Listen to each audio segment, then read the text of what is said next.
Welcome back to Coaches on the Beach, and today we have a fellow podcaster joining us from Coach Your Brains Out, also the assistant coach at Stanford, Billy Allen. Very accomplished career, and get to hear his thoughts and feelings around the college game as well as what they're doing over at Stanford. Hope you enjoy this one. We'll see you in the next one. Here we are, and we really appreciate you coming on because obviously you have this cool platform of being one, a good coach, two, a great podcast host, three, a really great player and parent, and I could probably come up with quite a few other things, but the thing that I always say is you are also the funniest player on tour. I find the Billy Allen dry humor to be just the most enjoyable part of a Billy Allen practice. How did you kind of decide to start doing volleyball full time? How did you fall in with the wrong crowd and get stuck into this world for the rest of your life? Yeah. Are we starting? Yeah, I kind of like catch. My parents both played, so it was like our sport growing up. And so early age, I had played my first tournament when I was 10, and then played high school and played college and played beats throughout and met all my friends through volleyball, my wife through volleyball, everybody I know through volleyball. So it's been good to me and got to travel the world and do all kinds of stuff I never would have thought of. So I've been very grateful to live this life, even though professional I say it's like a cool lifestyle and a pretty bad job. But I was fine, having a crappy car for a long time to experience it. Yeah, that's super fun. You played at Northridge, right? You were a CSUN guy. We had this. I was having this interesting conversation with some people the other day about how many setters become coaches. I work with Steve Loswick, who was a setter at Southern Cal in the 90s. And then we were talking about like almost every setter from the MPSF at that time now coaches collegiately. You were one yourself. Do you feel like that was something that helped you see the game in a different way? Do you just consider setters to be smarter than the rest of the positions? Yeah, I don't know what the thing is. I mean, I think you control a lot of the offense. You have to kind of know whatever, where everybody goes in rotations. Like there's a lot to it from that side. But yeah, I don't know. I guess that is true. Maybe there's not a lot of big middles that are going into the coaching world because they could do other stuff. I'm not sure what the correlation is, but I know for me, I enjoy working with setters. And I think that's such a unique position that, maybe if you were an outside hitter, like training setters is a little tougher. But yeah, that's a good question. I know Ty, who I played with at Northridge, is also really into coaching. Trying to think who else. Doug, who's a libero with us, he's into coaching, and Nils. So we had a kind of a wide variety that all went into coaching. Maybe so at Stanford, I feel like very few people probably go into coaching because they're like changing the world. But Northridge, coaching is a nice avenue. Taylor Hammond. Jobs that pay real money. Is that what you're saying? Yeah, exactly. That's helpful assist. Have you run into Taylor Hammond at Stanford? He's the men's assistant. Oh, yeah. Yeah, Yes. he actually graduated with me from Penn State. Mm. Yeah, so we were on a similar time schedule there. Yeah, he just had Really a baby good a friend. few months ago. Yep. Yeah. Volleyball being a very small world, you started setting, and then you say, volleyball, the lifestyle's fun, the job's probably not great. Was coaching something you kind of started doing for the money thing? Like, hey, I got to have something that pays bills. How did you start to really get into coaching? Yeah, so my senior year in college, I coached boys, maybe 14 twos club team. It's funny, it's where I got to know John Mayer a little bit better because we were both coaching pretty bad club teams at some small gyms. But it was always something I could do in the off season to supplement and pay for my own volleyball. So yeah, it was a balance, and it's tough because you want to have a job to pay for traveling, but also, sometimes the club season gets in the way of tournaments. And so you kind of have to find a nice balance there. I was always able to do that. The coaches and club directors I worked with were supportive of me trying to be a professional volleyball player. But yeah, I think at first it was always something to do. I enjoyed it. I liked working with the athletes, but it was less of a passion and more of like a fun way to make money and do something I was semi-qualified for, because I guess like if you can side out, they assume you can coach. And then the last few years getting into the college game has definitely been, taking up a notch as far as the dedication and the time commitment and stuff. And I would say I'm definitely more of a coach now than I was, 5 years ago, 10 years ago. Yeah. Was that something that you felt like a role you took on, especially later in your career? Like, obviously, you and Stafford played together for a good chunk of time. Like, you probably had quite a bit more experience playing at that point than Staffy did. Like, did you feel like you started taking on that role, or was it still like, no, we need a coach, we need kind of that third eye to help everything out? Yeah, I would say with Stafford definitely wasn't like a coach player like you assume, Todd and Phil were or something early on. I don't think with any of my partners, like even Andy Benish and some of the younger guys, I always looked at it like, we're teammates and I'm not here to tell you what to do. And it's definitely a collaboration. But when it comes to maybe practice design and practice planning, so maybe, if you don't have a coach, you have to come up with what drills you guys run. And a lot of people come and do the same stuff every day. And it's just kind of like, hey, we'll kind of warm up, do some triangle, do some around the world and play some. So I think just the necessity of being a beach volleyball player, that there's not a lot of money. You might not have a coach, is you do have to kind of coach yourself, watch a video yourself, come up with practice plans that are working on your weaknesses and hopefully like, getting better, not just getting touches. So I definitely think that, preps you. But as soon as I did have like some great coaches that I was lucky to work with for, bargain prices. And I know as soon as, our John Mayer, who was, one of my best friends and rivals, as soon as he retired, I snatched him up right away. So Stafford and I got to work with John, which was awesome. And then I think it's, even if I have stuff to say to Stafford or Stafford has stuff to say to me, just having that, outside voice, I think really matters and helps protect Stafford and my relationship. Yeah. And do you feel like that's kind of your role now in collegiate? Obviously, we look at collegiate so much as like, okay, we're taking all these individuals and we're trying to revamp them and repair them. At Stanford, you guys have had some pretty consistent pairs. Obviously, last year there's probably more mix up than in years past, but Mm-hmm. in general, I feel like there's not a ton of like, oh my gosh, we're gonna try this new pair and see how it goes. Do you feel like that's kind of your role there, or how do you see the relationship coaching a lineup collegiately? Yeah, I mean, I'm just trying to help them get better and do what I can to support them. I wouldn't say like, um, yeah, I mean, I think my job is to challenge them and support them. And I think it's still like, I feel not as much, but definitely a collaboration with the players. It's less of like, I come in, I know what's best for them. We're all working together to figure things out. I would say the players probably feel like we mixed up too much. Actually, I think it's usually traditionally is like, if you're in the lineup, you feel like stuff's getting mixed up too much. If you're out of the lineup, it feels like it's not getting mixed up enough. So, I mean, everybody has their own point of view with that. But one of the things that we really want to be is adaptable and everybody can be comfortable playing with anybody, not just, one person all year because stuff happens. And we might need you to, adjust the lineup because of an injury or what have you. So I think adaptability is one of the key values for us. So hopefully they're not freaked out if we mix it around. Yeah, when you throw a totally random lineup out there. Yeah, I mean, hopefully not random. Hopefully we think it'll help us win. But I think if we're going undefeated all year, we probably aren't mixing the lineup very much. If we're losing, we're gonna evaluate maybe some changes could help. Wow, what a reasonable solution. If we're winning, we're gonna keep winning, and if we're losing, we're gonna try to stop doing the losing thing. Simple. It's a simple game. I don't understand why we complicate it so much. When we talked to Andrew, gosh, I don't, Michael, that was maybe a year ago now, Yeah, but we about talked. a year There was ago. a lot about the empowerment stage.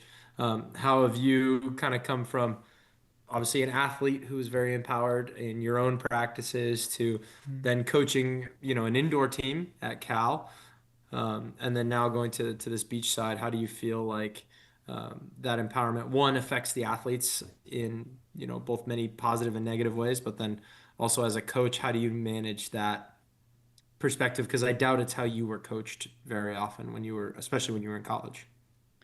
Yeah, I would say the pros would be you are more invested with your learning and your own growth. Like, it's not just like the coach is telling you these are the steps you need to do and you're doing it kind of mindlessly. Like, you're having to watch video and make changes and like have a voice. I think for people that are motivated, that empowerment is pretty awesome because maybe you have a say in what you think will help your own game. Because I think it's important to explain to athletes, why we're doing what we're doing.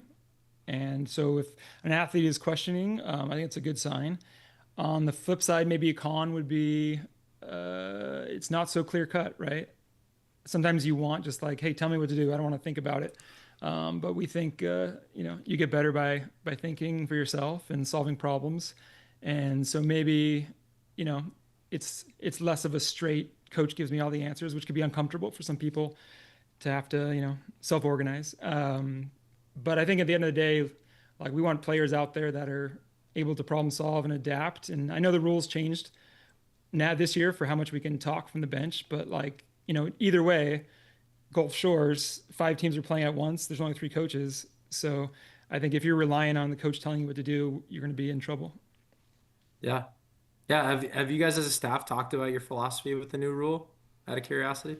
No, we're mostly just joking about what we're going to hear from the sidelines. I think I want to have our players be ready to serve really fast. So if, Colin's still yelling at his players, like, catch him off guard. I like it. I'm a fan. Yeah, What about you guys? What do you think about the new rule? You're actually the first guest we've had on since it's been changed. So this is a good thought process of what we've all been thinking about it. But Colin, I'll let you go first here. I don't really care. Yeah. I guess for me, I've watched many coaches do many things from the bench for the last 8 years, and um, as Wayne Hawley and I like to chat about, I highly doubt that the thing that Billy Allen said at the random point in the game was so high level or so minutia that it caused a 2-point swing to win the duel. Because it's still really challenging to make those decisions and to do those actions in real time as a human being. And yeah, so I don't love it because I think one of the best parts about our sport is like forcing our athletes to have to, in the moment, come to terms with things and then evaluate and make adjustments. So I don't love that we're taking that piece away, or giving it the potential to take that piece away if coaches decide to, but also that's not my program. Those aren't my athletes. So, I don't know. I'm just worried I'll be expected to talk more or to stand up more. Yeah. I just want to hang out in the shade and watch. I already have to walk every 7 points. Yeah. So I really need to like also like talk to you every 30 seconds. I don't have anything insightful to say. You lost a point because you got aced. There's no there's no magic words for that. You should try to pass forward. It's not I guess my question on it would be, is there rules that you have to be in the box to be the one coaching? And like, how does that kind of facilitate? Have you guys heard anything about that? I have no idea what's going on now. No. Just because most of the regular season setup are going to be courts next to other courts. So if you're in between those courts, can you be talking to both courts at the same time? And then you got teams on opposite sides. What are you yelling across? Are you yelling across what they're signaling? Like, one of my last years I saw, or one of my last years at South Carolina, I should say, and I was Anna Collier's like final season as the head coach at USC, and I watched her. We were beating them. We won the 4s and the 5s, and it was the second wave, and we were up in the 1s, and she was sitting on a bucket underneath the tent, underneath like the Southern Cal tent, just sitting there, taking it all in. And I more and more I'm like, I get it now. That's what yeah, let's do that. I'm gonna get a lawn chair. I'm gonna bring a nice little beach chair. I'm gonna prop it up somewhere on the side. I'm gonna have a Mai Tai in one hand and a notebook in the other, and I'm gonna cheer. And that's how I'm gonna coach my team for the rest of the year. Which it sounds like Billy, that would be a fun activity for you as well. Before going to Stanford, right, you were at Cal doing indoor. Speaking of teams that you can coach any given moment of any given match, what was that kind of experience like trying to, one, you stepped into a really weird time, right? Sam, I think, stepped down maybe during preseason, and your wife was the director of ops, And then I assume you and Chrissy had some form of communication, being, both on the AVP at similar times. How did you step in there? And then what was it like, kind of just, all right, guys, let's go try to win some volleyball games? Yeah, I mean, I was in a very fortunate spot and convenient for me, and it kind of launched my college coaching career. But the head coach, so my wife got a job at Cal for director of ops. We moved there. I helped out a little bit at summer camps just because I was there and they needed another coach and I wasn't doing much. And then the head coach ended up leaving kind of right before season started, and it's pretty much of a scramble. Like I think they were all pretty caught off guard. Chrissy was like her first, both coaches like basically their first year coaching. And then Chrissy got elevated to, head coach for the season. I was there. Janelle had mentioned like if you want help, like I don't know how much time you have to like get a full search. I didn't know Chrissy that well. Like I knew of her from, competing on tour, but I never like, hung out with her in the player tent or anything. But yeah, we met. She basically got a feel for if I was, I think her big thing was like, was I going to be supportive and take care of the girls, or was I kind of like aggro and could be like, I think that was the only thing she was worried about. And I kind of hopefully put her at ease on that. It was such a fun season. Like, I think the expectations were so low because a lot of first time coaches, we hadn't won a match or league match in like 3 years. And I mean, at the end of the day, our job is to really just care for the players.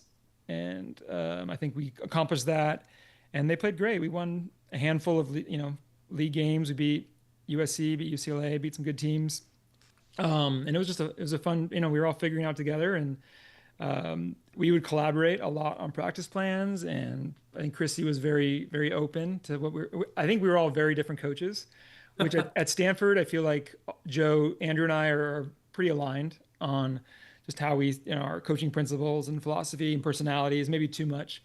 But then at Cal, I think we were all in different directions, but we made it work, and it was a real fun season. Yeah. You guys had a crazy fun staff. I mean, I was at Southeastern and we played you guys early non-con. But yeah, you have Chrissy, who's gold medal squared, played at Washington. You've got Savannah Rennie, who played at Marquette and then SC for a little while. And then obviously yourself, who's like, well, I played indoor couple of years prior at Cal State Northridge.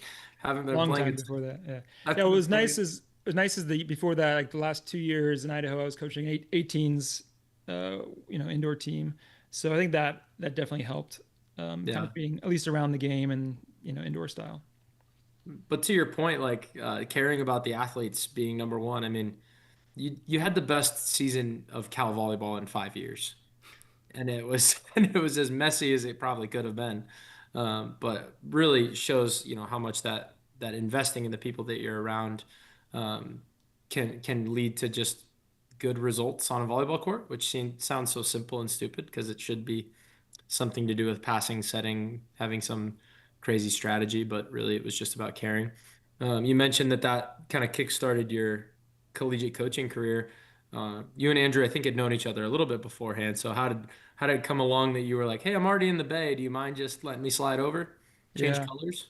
I was planning, like while I was out there, because Janelle was working, I was not. I mean, I was playing professional beach volleyball, but so I was planning on working at St. Mary's. I knew Rob Browning a little bit, and so I was just going to volunteer there while I was in the area. That got put on hold when I was helping out for Cal for the season. And so I was planning on going back to that. There was the chance Chrissy was going to stay around for, at Cal. Like she wanted the head coaching job. So I think she was like one of the finalists for that spot. So it's kind of on the fence of like, Chrissy, would you keep me around? Would we run it back? And then Andrew was asking, because they just instituted like a second assistant. So you had 2 assistant coaches. Joe Kremer was already there. They wouldn't hire Lauren Fendrick, who was the volunteer there. So they wanted, a non-spouse, I guess. And so Andrew asked me, and I said, no way, man, it's way too far. I can't do it. And then the more I thought about it, I was like, oh, I think this would be a good fit. The Cal thing was up in the air. And so it was like a solid thing at Stanford, or like take a risk and hope that Chrissy gets it and that she wants me. So I ended up just committing to Andrew, taking 2 hours each way of public transportation to get to Stanford for that whole spring season. It was very rough. saw a lot of crazy things on the BART. But it worked out, and now we moved over. We're close to campus, and feel like we set up a little more roots here. That's awesome. And now Janelle works with your program as well, right? Has she done a year, or is this the first season? So she did a full year, and she was awesome. Like, I worked with her at Cal, worked with her at Stanford. Like, team loved her. We loved having her. Our Stanford just cut a bunch of positions, and so we no longer have our director of ops. So she, like, I think yesterday was her last day officially. Oh, wow. Yeah, so she was bummed, and she just found a job. Andrew and Lauren helped. Lauren got a job at this private middle school, so Janelle got a job at that high school as the assistant athletic director. So she found something really fast. I think it'll be a good fit. But I'll be bummed not to work with her and travel with her. Yeah, that's awesome. That's got to be always quite the gamble of working with your spouse. I think Kevin Hambley over on the indoor side, I think his wife worked with the program as well for a little while, and I'm sure there's fun moments where you're like, "Oh, honey, this is great," and then there's some moments where you're like, "Oh, okay, we need some time away from each other right now." Yeah, definitely more good than bad. We just, if we complain, it's like, because I'm not her, we're not like over each other, like we're both more equal, so we just can both complain about Andrew, so it's easy. Perfect. Golden. It's golden.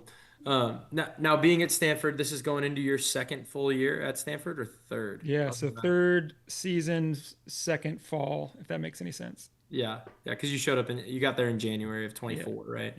Yeah. So going into season 3, we'll call it season 3 for the easiest. What are some of the things that you guys are starting to adapt to? Obviously, much like we were talking about earlier, your podcast is a little bit more of a selfish endeavor too, of like getting better at coaching. What are some of the big adaptations that you're looking for your Stanford Cardinal program? Yeah, it's a good question. I mean, hopefully every year we're adding new things and getting better. I think last year we took a big step in making practices more competitive. We instituted like a weekly cauldron, more just for competition, not for lineup decisions. I think that was helpful. We did, a lot fewer feel-good reps, which I think is beneficial. So a lot more like very challenging practices. Always looking to get better there. As a staff, we're reading through Rob Gray's third book, Learning to Be an Ecological Coach, which is, reading it is great, but going through it as a staff and discussing it and how can we apply this to our practice tomorrow, I think that just helps us all learn it way better. So as far as practice design, that's been, the forefront of our mind. And then, I think figuring out how to go farther in the tournament. I think our players, skill-wise, were really good.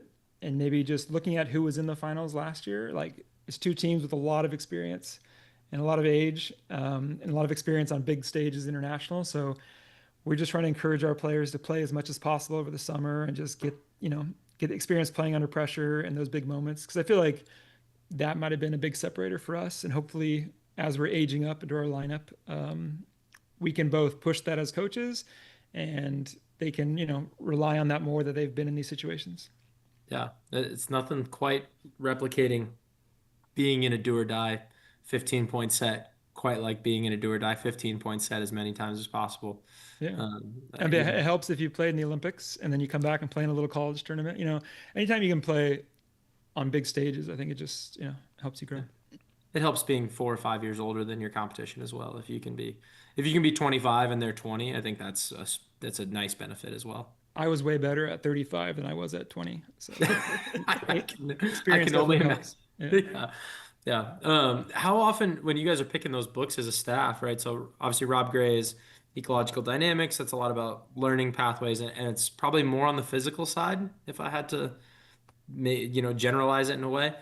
How often do you guys pick between a cultural book or a cultural adjustment versus a physical volleyball? Let's get more efficient at playing our sport. How do you just kind of make those decisions? This is our first book as a team, which I'm fired up about. Like, this is kind of what I pictured college coaching like, is just, we're all learning off each other and sharing ideas and discussing stuff in the office, which we do anyways, but this kind of gives us a framework to kind of look at.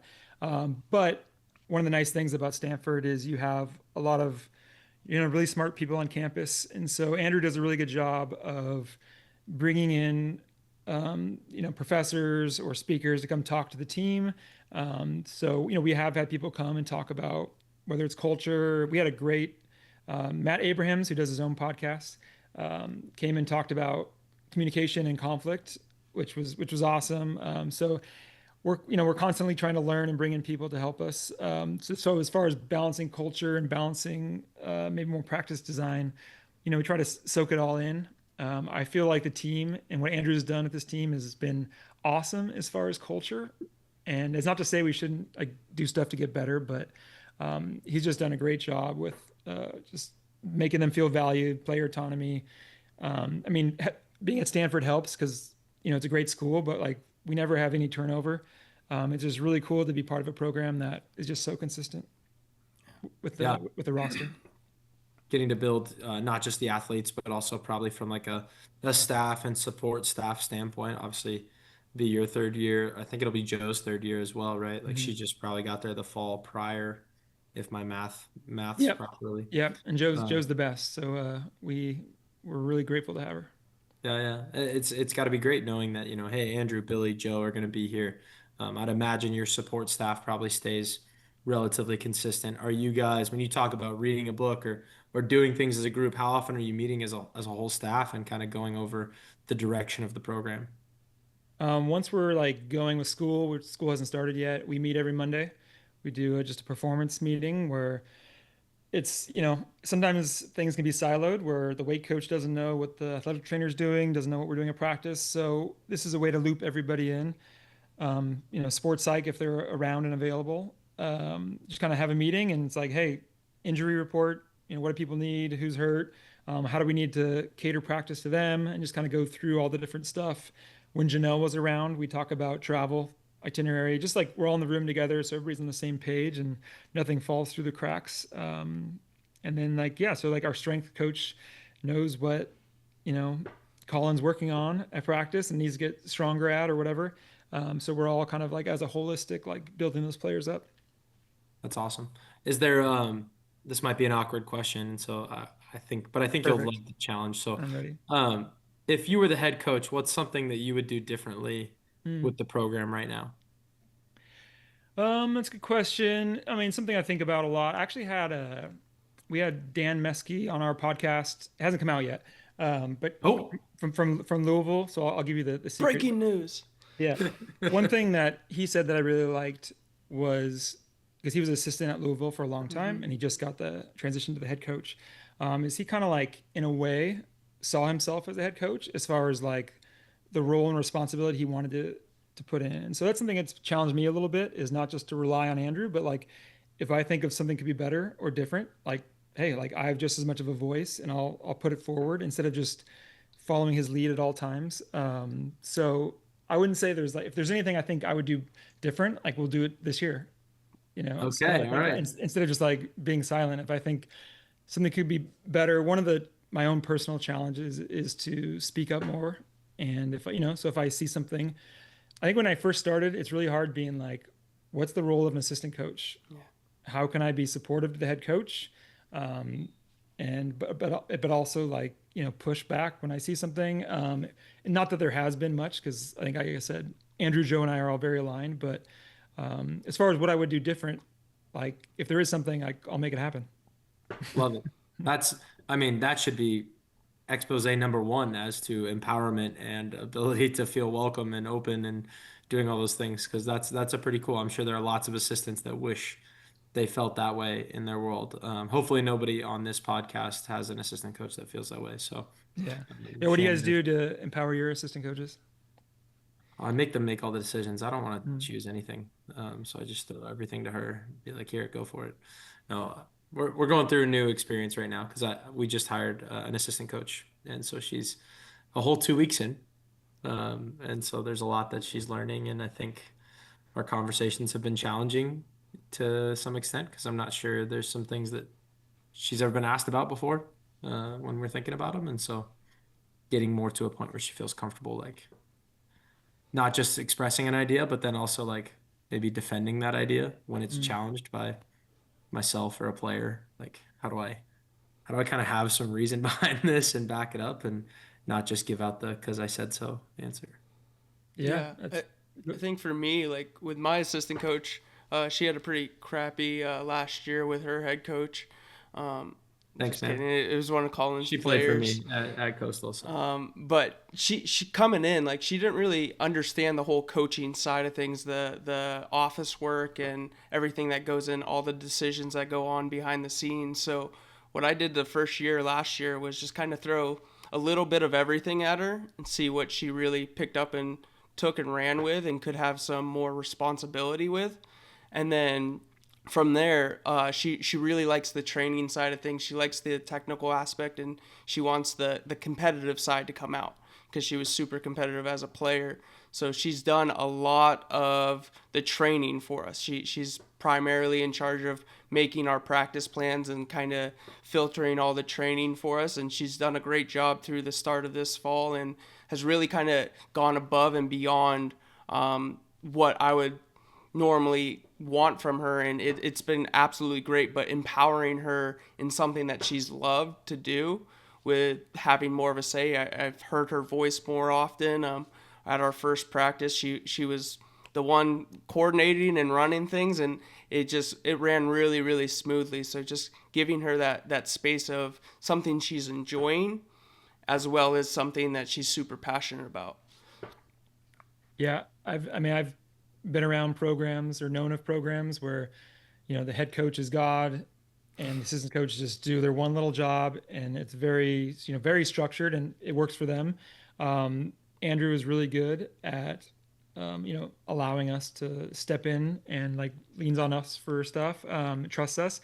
But I think also like the nature of our sport, like, your assistant coach is going to be on a court by themselves, and they can't have you like over their shoulder, like telling them what to do. So you really do have to be independent. Basically we have 3 coaches on our staff, and it feels like, come competition time, 3 head coaches. Cause I have no idea what Joe's doing with her squad or Andrew's doing. And you're kind of in it with your team. Yeah. Yeah. We took on a new approach last year. So I hired an 18-year-old student essentially to be one of our assistant coaches. And, that definitely was kind of nerve-wracking because you're like, okay, am I going to let this guy like run with a pair? And we actually started kind of post-match before we met with the team. We would debrief as a staff and just kind of get everybody's feelings. And it was really interesting to kind of hear how they had experienced the duel from the pairs that they were with versus like how I experienced the duel from maybe the pairs that I was with, but I'm pretty bad about like staying on a pair. I'm pretty like, I'll maybe sit for a minute and clap and cheer a little bit, and then I'll get up and I'll kind of like watch the other pairs. And you go to whatever court's winning. I just no. I go to whoever's losing because then I always tell the athletes, I go, listen guys, every year every win is yours and every loss is mine. So last year I went 0-14, but they went 21-0, so we're pretty fired up about that. So no. I just like to try to be there as a support. I'm more of like a catch you kind of as you start to fall type guy, and less of a push your way to the top kind of guy. So that's been one thing that's been hard with beach volleyball is like I feel like indoor, if you lose to Stanford or whatever as Cal, you kind of know what the story was. Like, hey, here's the stats, here's where we fell short, whatever. Beach, it's like a different story on 5 courts. And so those post-game debriefs are really hard to be like, hey, as a team, we didn't serve tough enough. When it's like, no, actually the 2s like crushed it and they served great. I remember at NCAA's, I think both years I was on a court where we were doing really well. And I'm like, this is awesome. And then you look up the scoreboard and it's like, oh, things aren't going so well if I'm doing the math. So yeah, like, there's a lot of unique experiences. So it's hard to just generalize, which is why it's helpful to have a lot of eyes on different things to kind of identify the different problems. Yeah. Yeah. I kind of latched on to when you were talking about training for last year, you guys wanted to make it a lot more competitive in your own sand. And I think that's a really cool kind of thought process right now of like the athletes coming in, they all want to be friendly with each other and they want to have that good team culture of having those friends on their team. But at some point during training, during competition, you want them to have that kind of killer instinct so that it's balancing the 2 sides of life, especially when you're in that training because most of them are competing for similar spots with each other. So when you guys are balancing that competitive edge, or when you guys were inserting that more competitive training style, what were you guys kind of looking at, and how did that team react to it versus what were you expecting out of it? I think it's easier in the fall when the lineup's not as like known or set. It's harder because then it's like, hey, like we're competing hard. We can go have lunch as a team, whatever it is. But as the year wears on, and it's like, I've beat you at practice a few times, you beat me. We're like, it's really tight. And like we're fighting for a spot. We know that this practice might influence who's playing in the lineup, or at least it feels that way. Like that's when I think the tension gets high. But like, it's tense on the court too when they compete in tournaments. So if they feel a little bit of that in practice, it's probably a good thing. We just try to like, I guess, validate and call out the good behaviors that we see as far as people giving max effort. So if competitiveness, isn't always just like screaming across the net, right? Yeah. It's like just refusing to lose a drill, giving full effort, staying locked in, no matter what the score is, like, trying to win, be your best. So like we see that happen, like really reward that. And then on the flip side, if you see somebody's like letting off the gas and like their numbers are dropping and you think they could have done better, like just having that conversation, like, oh, like, not pointing fingers, but like, what do you think could have helped you better in that game? And like, whatever, just like that. Like, again, if we see good behaviors, like validating it and then calling out the other stuff to hold them to a high standard. But at the end of the day, like they're with each other a lot. Yeah. And the more we can, like have those connections off the court, and just know that once you go in the locker room, you left that competitiveness on the court, and you treat each other right with respect. That's all you can really do. For sure.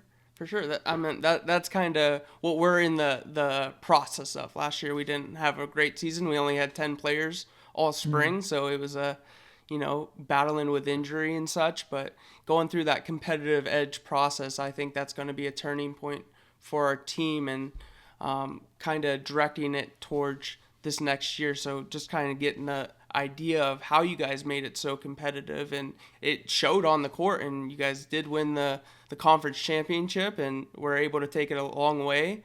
I guess we kind of finish out our show with a question we ask everyone of, what do you want to see next out of beach volleyball? And you guys had a very successful year last year. You've been in it for a couple years now. What would you like to see next out of NCAA beach volleyball? Yeah, I feel like I stay out of like even when we're talking about the coaching rule where you're allowed to talk, I feel like I stay so much out of that. Like Andrew tells me, hey, there's a new rule. Like, so I feel like he's pretty tapped into that stuff. I mean, I would love to see more programs. I think that's kind of the easy one. We lost a couple. For a long time, beach volleyball was growing. And it seems like with the changes in the House settlement, that's a little harder now. But so I would just like to see more opportunities for people to play volleyball and play beach volleyball would be my thing. If more fans are coming out and it felt like a bigger show, that's probably more fun too. But as long as somebody has a place to go and compete and really enjoy their collegiate experience, I think that's number one for me. Bang. Easy money. Billy, thank you so much. We really, really appreciate it. Thanks for doing it. Thanks for having me.